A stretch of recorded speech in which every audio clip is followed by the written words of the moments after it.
BX3 listeners, welcome back. Riley Shine here, your co-host for Buns, Burgers, Big Ideas. Today, Eric had to step out and do some other things, VP of Ops. He's got a lot of things going on.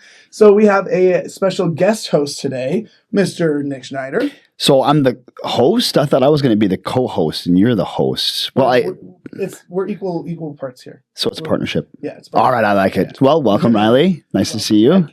We have another guest today. Jaymee McMurray is one of our general managers at our Genoa location, right? Yes. And we're having her on to kind of hang out and talk about some things, and we're excited to talk to you. So, Jaymee, thanks again for being here today. We really appreciate it. We're really excited to share this clip in just a second, but we wanted to get to know you a little bit more. What do you want to tell Team Iron Arch, about your role and what you like doing and why you like it? Okay. So I started with McDonald's actually when I was a sophomore in high school, so 5 years ago, and I was just a crew member. I worked in service. My favorite position was running. It still is. Of course. Still is. And then when I graduated high school in 2022 was actually the same year that you guys had bought our store. And I had been promoted to shift manager. So I've been a shift manager for the last 3 years, and then in February I got promoted to general manager. Yep, so I'm talking about. Nice. Of Genoa, actually. So I've been at Genoa the whole 5 years that I've worked for McDonald's. I love it there. It's close to home. Nice. I love everyone I work with. Besides that, I am a full-time student at NIU. I'm going into my senior year actually for my bachelor degree. Awesome. So close. Yeah. I'm going to school for psychology, and I think that actually kind of helps me in my position a lot. It helps me look at things from a different perspective and really listen to people when they do have those conversations. This clip makes so much sense. Right. Yeah. Aside from that, I love working with McDonald's. Over the years, I really have loved getting to learn everything that they offer their employees. And I tell everyone, I think it's a great first-time job, especially for high schoolers. To be completely honest, I didn't see myself going far with McDonald's, but I'm really excited I have, and I hope to stay with them for a while. Heck yeah. Heck yeah. Well, yeah. Well, it's a pleasure having you here. So looking forward. So you must have built up a lot of trust and respect with the team at Genoa then, being there the last 5 years. Yeah. So what about your team? I know you just got your PACE visit. So yes.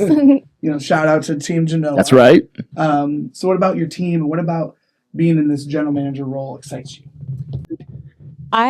With my team especially, it really excites me how well they all come together to work together as a team to execute our goals. One thing, I was really nervous when I took the GM position that not that they wouldn't support me, but just that they wouldn't see me as their GM necessarily, and I would still be working alongside them. But they've more than supported me, and they've done a really great job transitioning with me into my new role. And it just excites me to see where we'll go next. Constantly getting higher scores. We want to do better than the next time. And it excites me to see their excitement with that as well. Nice. So shared excitement, common goal, driving forward. I love it. Awesome. Now, everybody that comes on the show, we ask them for a clip, whether it's motivational, whether it's spiritual, whatever it is that helps drive you as a leader. So I think we'll just jump right into your clip and take a look. Actually, we'll take a watch and a look. The angels up in the clouds are jealous knowing we found something so ordinary. You got me kissing the ground, sanctuary. Trying to be with you, time. Well, Lord, return me to dust. The angels up in the clouds. So this clip, for those of you watching, can obviously see the text, but if you were listening, the clip is about perspective. It's about, if it's raining outside or you get a flat tire, like that, there's a reason for that. There's a reason for everything. There's different perspectives when it comes to different things. Your toast takes you burn your toast and you have to remake it, right? Now, all of a sudden, that saved you from maybe an hour traffic jam or something else. And so it's all about perspective. Yeah, I really like the fact, the cutting off part of it, because my wife and I have a joke right now that she thinks I have road rage. Like when people cut me off or they roll through a stop sign, I always have I always have my own perspective or perception of what's going on. So I thought it was a really cool clip. So maybe why don't you tell us more? Yeah. It was really coincidental that the clip popped up actually because I had just spoken with Riley about being in the podcast and we said it was going to be 4 perspectives and then that popped up. But I really liked it because I think it's important to look at things from a different perspective, especially when it comes to conversations especially that you could be having in the store with your employees. And it can help you understand where they're coming from in the conversation. So not just your perspective, right? But other people's perspective. Right. Understanding theirs. Why is that helpful?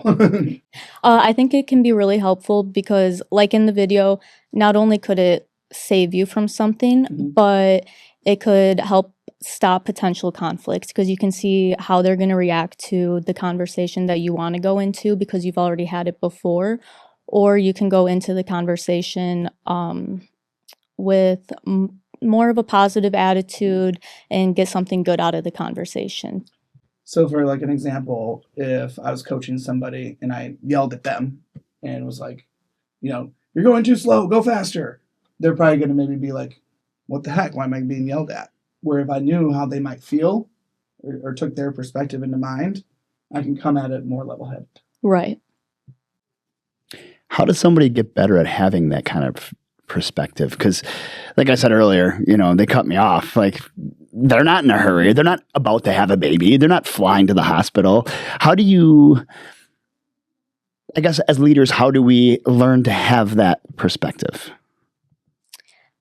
So actually at Hamburger University when I was there, we learned perceptual positions. And I think that has really helped me with looking at other people's perspectives. And with that, what you do is you put yourself into the other person's shoes and walk yourself through the scenario, but in their shoes and how they might be feeling. And then you go into your position and see how you might be feeling in that position. But then you go into a third position and you look at it from an outside person's perspective. Okay. And then you can kind of put it all together and have that conversation in your head before you go into the conversation with whoever you're going to talk to. I never thought about the last piece. Yeah, the observation. Yeah, and that's really cool. So you've probably done that a few times in your role. Yeah. Being that out, the third piece that Ryan aren't comfortable with or didn't know about. So maybe you can give us maybe an example or just share an example or maybe having that skill set now, how you might see it happening in the future. So let's say there's an issue with one employee who keeps calling off constantly on a closing shift because I'm not always there for closing shifts. For that conversation to happen, if I was the one that was going to go into the conversation, that third perspective would be me watching the employee's perspective and the shift manager's perspective and seeing how it both plays out, but then also taking into consideration my perspective and letting it play all out together and then coming up with a decision that way.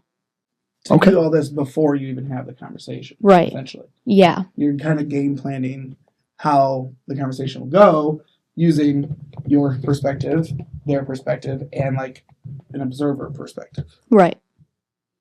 So looking at it at all different angles. Yeah. That's where that saying comes from. Okay, that makes sense. Yeah, okay.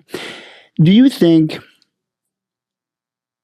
people that have a wide variety of things that happen in their life, like obviously I've been late. So to your example, I've been late before. I've had reasons for being late, but maybe I didn't communicate it to my manager.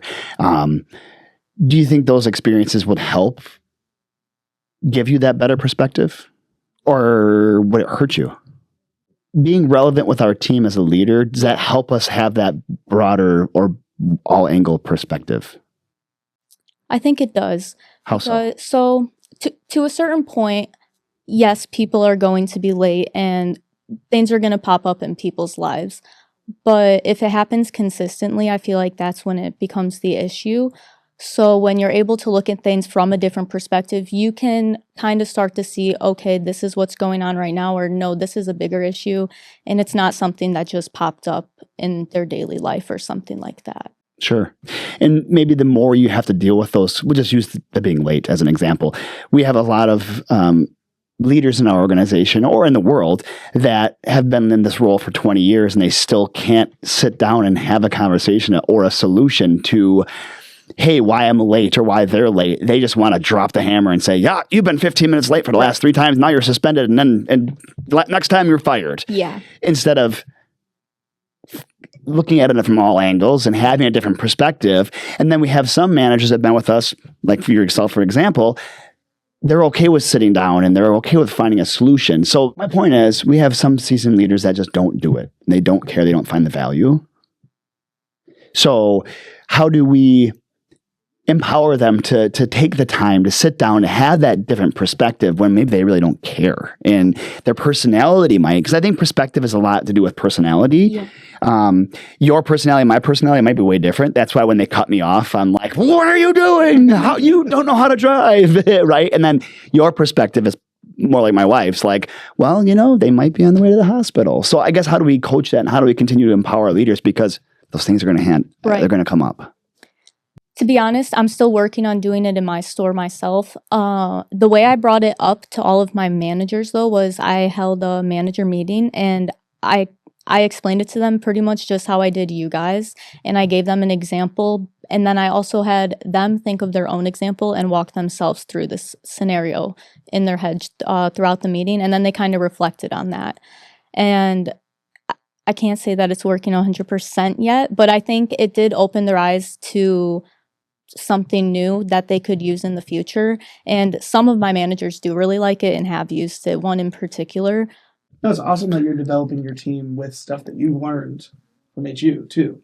You know, I think that's a whole different conversation, but you know, taking what you've learned and sharing it with your management team, that's how you build leaders. And that's what we're all about.